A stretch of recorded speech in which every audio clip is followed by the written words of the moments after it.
कच विद्यार्थिनी आपल्या समोर श्यामच्या या कथामालेतील 29वी कथा सांगणार आहे। कथेचे नाव मोठा होण्यासाठी चोरी। आमच्या गावापासून थोड्या अंतरावर लाटवण नावाचे गाव आहे। तेथील कुणी बळवंतराव फटके होते। ते वडिलांकडे नेहमी येत। ते फार साधे भोळे होते। आम्हा मुलांशी ते प्रेमाने गप्पा मारीत। मी त्यांच्या हातातील अंगठीशी कधी कधी खेळत असे। एकदा मी दापोलीहून घरी आलो तेव्हा त्याच वेळी बळवंतराव व दुसरे पाहुणे घरी आले होते।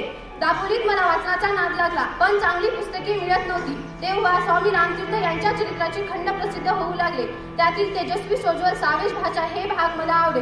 ते भाग विकत घ्यावेत असे मला वाटले, पण पैसे कुठून आणणार? आमच्याकडे आलेल्या पाहुण्यांच्या खिशात मी बऱ्याच नोटा पाहिल्या। त्याच्यातील एक नोट लांबवावी असे मला वाटले आणि मी तसेच केले। दुसऱ्याचे पैसे चोरणं हे पाप, पण हे पाप करून पुस्तक वाचण्याचे पुण्य मिळवावे असे मला वाटले। पाहुणे जायला निघाले। त्यांनी खिशातील नोटा मोजल्या। एक नोट कमी आढळली। त्यांनी वडिलांना विचारले। वडिलांनी मला विचारले, अरे श्याम, तू खरंच घेतले नाहीस ना पैसे? घेतले असतील तर परत कर। मी काहीच न बोलता घरात गेलो। आईकडे गेलो। आईला म्हणालो, मी मोठा होईन, पुष्कळ शिकेन, तुला सुखात ठेवीन। आई म्हणाली, शिक पण चांगला हो। कारण शिकलेली लोक बिघडतात। शिकला नाहीस तरी चालेल, पण गुणी हो। तेवढ्यात वडिलांनी पुन्हा बोलावले व विचारले, अरे श्याम, तू खरंच नाही ना घेतले पैसे? त्यावर आई म्हणाली, श्याम, नाही हो घ्यायचा। घेतले नाहीस ना रे श्याम? आईचा माझ्यावर एवढा विश्वास। आधी घेणार नाही, घेतले तरी कबूल करेन। आईच्या या शब्दाने मी रडायला लागलो।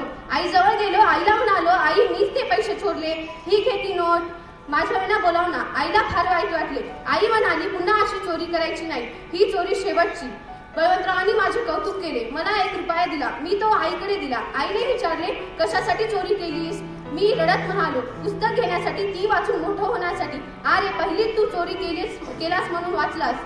आणखी हे शिकला नाहीस तर आणखी पुस्तक कशाला? आचरण हेच ज्ञान। मी शिकलो।